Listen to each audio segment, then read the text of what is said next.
Hello दोस्तों, welcome to sleepy classes.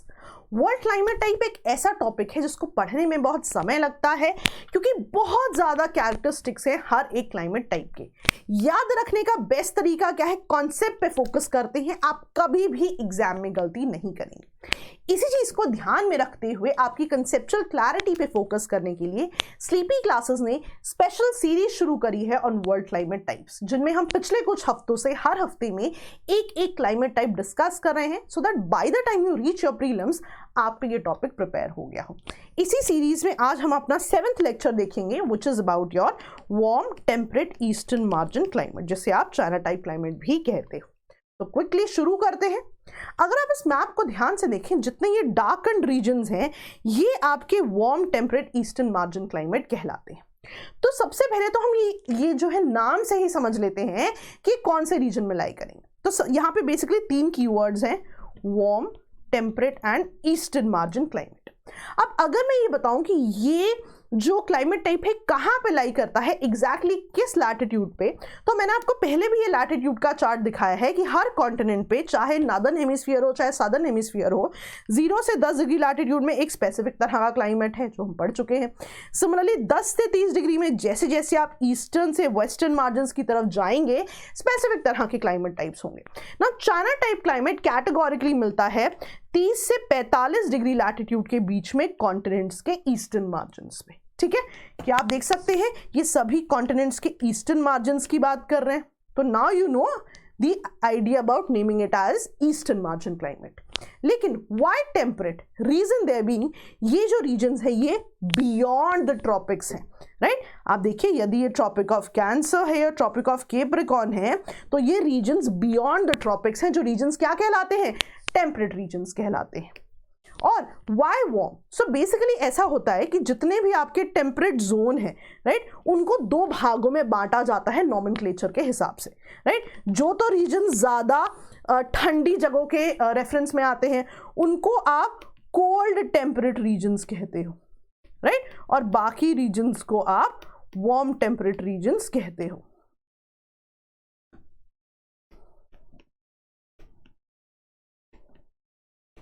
ठीक है, सो बेसिकली ये जो जोन है आपका warm temperate eastern margin type कहलाता है। ठीक है जी, याद रहेगा। अब यहां पे आपने ध्यान दिया होगा मैंने चाइना टाइप लिखा नहीं है। रीजन देयर बीइंग इसको चाइना टाइप कहा जाता है, बट चाइना टाइप एक्चुअली इसका एक सब टाइप है। अगर मैं आपको और क्लैरिटी से दिखाने की कोशिश करूं तो ये जो क्लाइमेट टाइप है इसके 3 वेरिएंट्स मिलते हैं, राइट।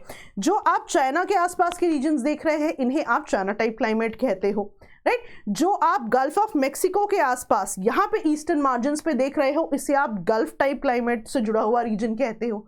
और जितने भी सदर्न हेमिस्फीयर में इससे जुड़े हुए रीजन्स आते हैं, राइट, ये तीनों रीजन्स नेटल टाइप क्लाइमेट कहलाते हैं। अब 3 सब डिविजन्स की क्या जरूरत है? क्योंकि इनके कैरेक्टरिस्टिक्स में कुछ कुछ डिफरेंसेस आते हैं। Obviously a lot of things are similar, इसलिए इनको कैटेगोरिकली ग्रुप किया गया है starting from the point that they are found in the specific latitudes in the eastern margins of all the continents, लेकिन कुछ डिफरेंसेस भी है। तो चलिए क्विकली समझते हैं इन तीनों क्लाइमेट टाइप्स में क्या फर्क है। चलिए, तो आज हमने चाइना टाइप, गल्फ टाइप और नेटल टाइप क्लाइमेट को समझना है। Starting from China type. So China type climate को आप देखोगे टेम्परेट मॉनसून टाइप क्लाइमेट भी कहते हैं, राइट। अब why is it called temperate monsoon type climate? Right, temperate तो आपको पता है क्योंकि टेम्परेट रीजन में लाई कर रहा है ना। मॉनसून क्लाइमेट जब भी हम बात करेंगे, हमने ट्रॉपिकल रीजन्स में भी जब मॉनसून की बात की थी तो हमने बात की थी कि मॉनसून का टिपिकल कैरेक्टरिस्टिक्स क्या है कि वहां पे सीजनल रिवर्सल ऑफ विंड्स होता है, राइट। यानी कि विंड्स एक बार जो है एक डायरेक्शन में चलेंगी, right, from sea to land, और जब सीजन बदलेगा तब लैंड टू सी चलेंगी। सो बेसिकली सीजन्स के हिसाब से there be reversal of winds. अब चाइना टाइप क्लाइमेट में भी यही होता है। ध्यान से देखना क्या हो रहा है। जब आपका समर सीजन होगा तो क्या होगा? लैंड आपको पता है कि बहुत जल्दी हीट अप होता है, राइट, वाटर से तो बहुत जल्दी हीट अप होता है। तो बेसिकली समर्स में क्या होगा? लैंड बहुत जल्दी वार्म हो जाएगा, और जो भी रीजन्स वार्म होते हैं वहां पे क्या प्रेशर होता है? लो प्रेशर होता है। अब वार्म रीजन्स में लो प्रेशर क्यों होता है मैंने कई बार बताया है, दोबारा बता रही हूँ, ध्यान से याद रखिएगा, ठीक है। आपको दो रीजन्स के जब भी प्रेशर्स कंपेयर करने हो कि कोल्ड पे क्या प्रेशर होगा, वार्म पे क्या प्रेशर होगा, आपने सिंपल लॉजिक लगाना है। जब भी कोई चीज कोल्ड होगी उसके मॉलिक्यूल्स हमेशा जैम पैक्ड होते हैं, एक दूसरे के काफी क्लोज होते हैं। तो होगा क्या, ये क्लोज पार्टिकल्स, ये क्लोज मॉलिक्यूल्स एक दूसरे पे बहुत ज्यादा प्रेशर एक्सर्ट करेंगे। लेकिन कोई भी चीज अगर आप हीट करेंगे तो वहां पे मॉलिक्यूल्स एक्सपैंड होने लगते हैं, मोशन में आ जाते हैं। अब मॉलिक्यूल्स क्या हुए, एक दूसरे से दूर दूर हो गए, तो जैसे दूर दूर जाते जाएंगे प्रेशर भी कम होता जाएगा।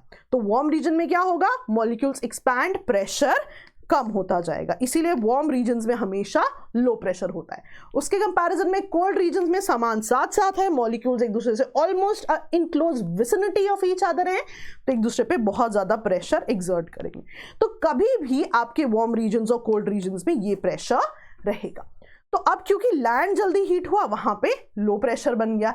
इसके कंपैरिजन में जो पैसिफिक ओशन में वाटर बॉडी है, राइट, उतनी हीट नहीं होती, राइट, उतनी जल्दी हीट नहीं होती।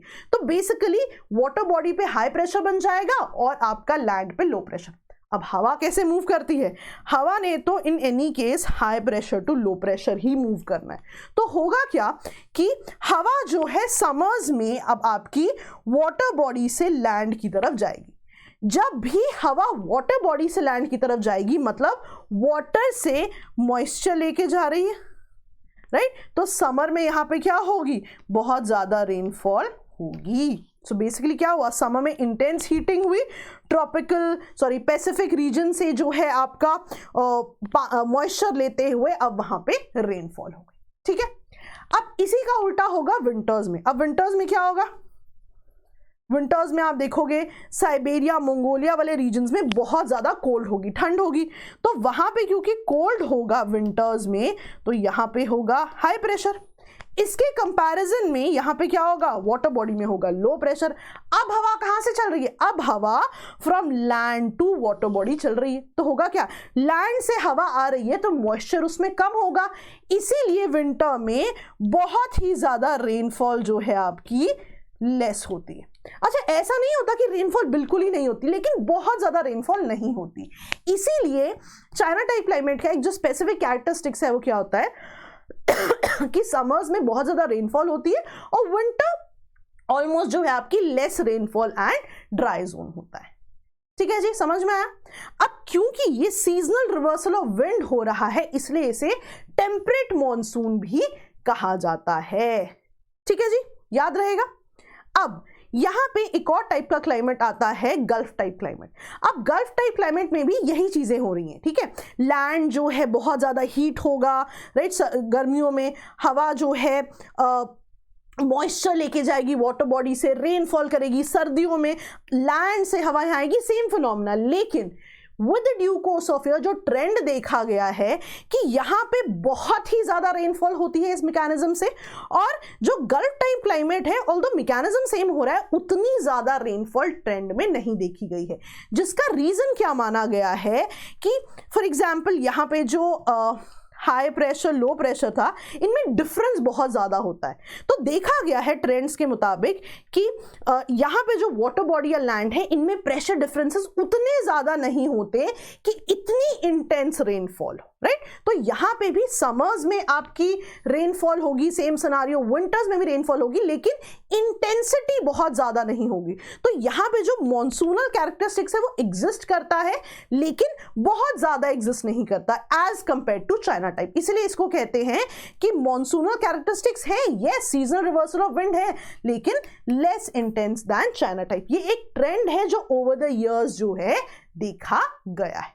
यानी कि अगर मैं एक सेट पैटर्न देखना चाहूं कि कैरेक्टरिस्टिक क्या होता है इनका, तो कैरेक्टरिस्टिक क्या बना आपका, समर्स में रेनफॉल, विंटर में रेस्ट रेनफॉल। लेकिन एक एक्सेप्शन है। अब इसका एक्सेप्शन क्या है, Natal type climate. Natal type climate में भी ये चीजें हो रही हैं, लेकिन यहां पे दो पैरामीटर्स आते हैं जिनका इन्फ्लुएंस ज्यादा है। पहला इन्फ्लुएंस क्या है कि मैरीटाइम इन्फ्लुएंस है, they are near by to the coast, plus आपको पता है सदर्न हेमिस्फीयर में लैंड बहुत कम है। आपने बेसिक पढ़ा होगा अपने लेक्चर्स में कि दुनिया में नॉर्दर्न हेमिस्फीयर में लैंड ज्यादा है और सदर्न हेमिस्फीयर में ओशन ज्यादा है। सो बेसिकली नाउ यहां भी समर विंटर वाला सेम कॉन्सेप्ट है, लेकिन constantly they are in contact with ocean, बहुत ज्यादा इन पे मैरीटाइम इन्फ्लुएंस बहुत ज्यादा होता है, राइट। इस वजह से यहां पे समर्स के अलावा विंटर्स में भी बहुत ज्यादा रेनफॉल होती है। प्लस आप देखोगे कि नैरोनेस कॉन्टिनेंट्स की सदर्न हेमिस्फीयर में बहुत ज्यादा नहीं है, तो लैंड का वैसे भी इंपैक्ट बहुत ज्यादा नहीं होता। मेजॉरिटी इंपैक्ट किसका होता है? मैरीटाइम इन्फ्लुएंस का। इसीलिए यहां पे विंटर्स में भी because of maritime influence rainfall होती है। तो ये पूरे सिनारियो का क्या है? एक्सेप्शन है। ठीक है जी, याद रहेगा। चलिए आगे बढ़ते हैं। अब यहाँ पे एक और कैरेक्टरिस्टिक्स है जो इंपॉर्टेंट है। आप जब ट्रॉपिकल साइक्लोन्स पढ़ते हैं तो आपको पढ़ाया जाता है कि चाइना के बाद पैसिफिक ओशन में टाइफून्स आ रहे हैं, अटलांटिक ओशन में हरिकेन्स आ रहे हैं। ये भी जो है इस पर्टिकुलर क्लाइमेट से जुड़े हुए होते हैं कि यहाँ पे जो है टाइफून्स और हरिकेन्स भी पाए जाते हैं। चाइना टाइप और गल्फ टाइप के ये दो स्पेसिफिक पॉइंट्स हैं। Next question.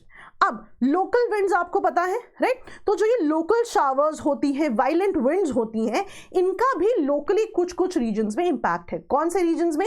Categorically natal type climate में,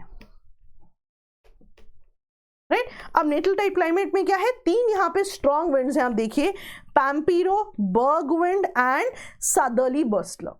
तो बेसिकली इन तीनों का भी यहाँ पे इंपैक्ट रहता है।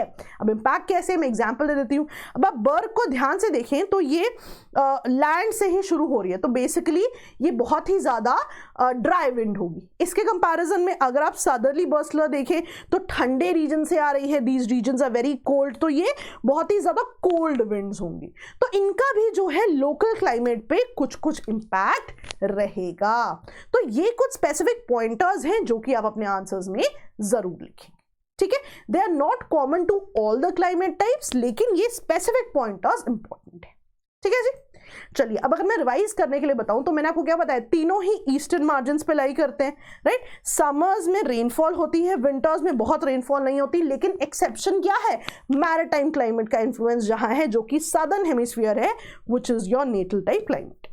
अब रेनफॉल भी आप देखेंगे कि कुछ रीजन्स में कम है, कुछ रीजन्स में मॉडरेट है। रीजन दे भी क्योंकि जो रीजन्स कोस्ट के पास है रेनफॉल ज्यादा है, जिन पे मैरीटाइम इन्फ्लुएंस है, रेन ज्यादा है। अब ऐसे ही जो रीजन्स बहुत ज्यादा इंटीरियर्स पे आएंगे कॉन्टिनेंट्स के, वहां रेनफॉल कम होगी। तो तीन तरह की रेनफॉल देखी जाती है। एक तो जो हम स्टैंडर्ड रेनफॉल देखते हैं ना, कि हीट हुआ, हवा ऊपर गई, बादल बने, बारिश हुई। अब ये जो रीजन्स हैं ऑब्वियसली बिल्कुल प्लेन तो नहीं है, कुछ हाईलैंड्स होंगे, कुछ लोलैंड्स होंगे, है ना? तो बेसिकली जो तो हाईलैंड्स है, हाईलैंड्स में होगी आपकी ओरोग्राफिक रेनफॉल। हाईलैंड्स का क्या मतलब है, सिंपल शब्दों में समझते हैं।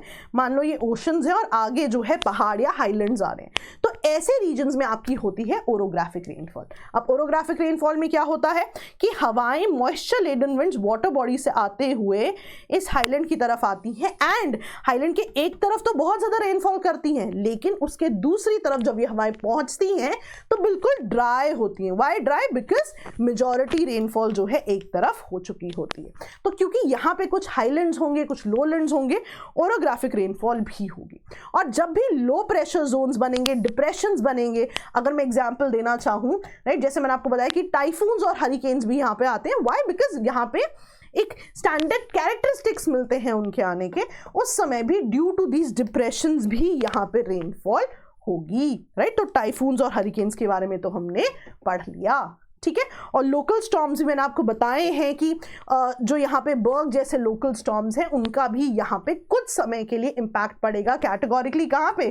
कैटेगोरिकली नेटल टाइप क्लाइमेट पे। ठीक है, चलिए नेचुरल वेजिटेशन। अब वेजिटेशन ना लग्जूरियंट रहती है, बहुत ज्यादा खराब नहीं होती। क्यों? क्योंकि कॉन्स्टेंटली रेनफॉल हो रही है। ऐसा नहीं है कि डेजर्ट्स इकोसिस्टम्स की तरह मिनिमल रेनफॉल है या ग्रासलैंड्स की तरह भी कम रेनफॉल है। They are near by to the eastern margin, they are near by to the coast, तो डेफिनेटली वहां पे ट्रेड विंड से आपकी रेनफॉल हो ही रही, राइट? अगर आपको दिखाने की कोशिश करूं, राइट, कि आपकी जो विंड्स हैं वो यहाँ पे रेनफॉल लेकर आएंगी। और विंटर्स की बात करें तो सदर्न हेमिस्फीयर में तो हमेशा ही रेनफॉल हो रही है। तो जो भी लो लैंड्स होंगे, है ना, जो भी नॉर्मल रीजन्स हैं, बहुत हाइट पे नहीं है, वहाँ पे कुछ एवरग्रीन ट्रीज मिलेंगे, कुछ डेसिडुअस ट्रीज मिलेंगे, गुड वेजिटेशन। लेकिन अब जो हाईलैंड्स हैं, जो ऊंचाई पे करते हैं, वहाँ उसी तरह की वेजिटेशन मिलेगी जो ऊंचाई पे मिलती हैं। तो जो कॉनिफर्स, पाइन्स आपके बहुत ज़्यादा ऊंचे रीजन्स में मिलते हैं वो वहाँ पर मिलेंगे, राइट। यहाँ कोई डेजर्ट या ग्रासलैंड जैसी वेजिटेशन बहुत ज़्यादा नहीं होती क्योंकि रेनफॉल एडिक्वेट है, ठीक है। चलिए, इकोनॉमिक डेवलपमेंट में दो चीजें इंपॉर्टेंट है, राइट। चाइना में आप देखेंगे कि ना, बिकॉज वाटर बहुत ज्यादा है तो पैडी कल्टिवेशन बहुत ज्यादा होती है। वहां पे आप देखोगे स्टेपल फूड में भी राइस बहुत ज्यादा आता है, इसीलिए आप देखते हो कि पैडी वहां पे बहुत ज्यादा ग्रो किया जाता है। तो फार्मिंग इन मॉनसून चाइना के लिए पैडी बहुत फेमस है। इन कंपैरिजन टू दैट, अगर आप गल्फ स्टेट्स की बात करोगे तो वहां पे बेसिकली क्या हो रहा है कि यूएस की अगर हम बात करें तो स्टेपल फूड जो है राइस नहीं है, ब्रेड होता है। इसलिए वहां पे ऐसे चीज़ों को ग्रो किया जाता है जो कि वो एक्सपोर्ट कर सके और जो इस तरह के क्लाइमेट में ग्रो की जा सकती है। इसलिए इनका फोकस ज़्यादा कॉर्न, कॉटन या टोबैको जैसी क्रॉप्स पे होता है, ठीक है जी। तो बहुत डिटेल में हमने डिस्कस किया है पूरा का पूरा जो आपका क्लाइमेट टाइप है। प्लीज़ मेक श्योर कि आप पिछले 6 लेक्चर्स भी देखें, सीक्वेंस में देखेंगे तो चीज़ बहुत बढ़िया समझ में आएगी। और अगर आप इस साल का प्रीलिम्स दे रहे हैं तो we have come up with a very comprehensive course जहाँ पे आपके स्टैटिक और करंट टॉपिक वाइज जो है कवर्ड होंगे, एमसीक्यू प्रैक्टिस होगी, मेंटरशिप मिलेगी, फुल लेंथ टेस्ट होंगे और आपकी डाउट रेजोल्यूशन के भी मल्टीपल मोड्स रहेंगे। तो इसी के साथ आज का लेक्चर जो है समाप्त करते हैं। आई होप हमने आज कुछ नया सीखा है। इसी तरह से आपकी प्रिपरेशन में कंट्रीब्यूट करते रहेंगे। ऑल द बेस्ट दोस्तों, बाय बाय।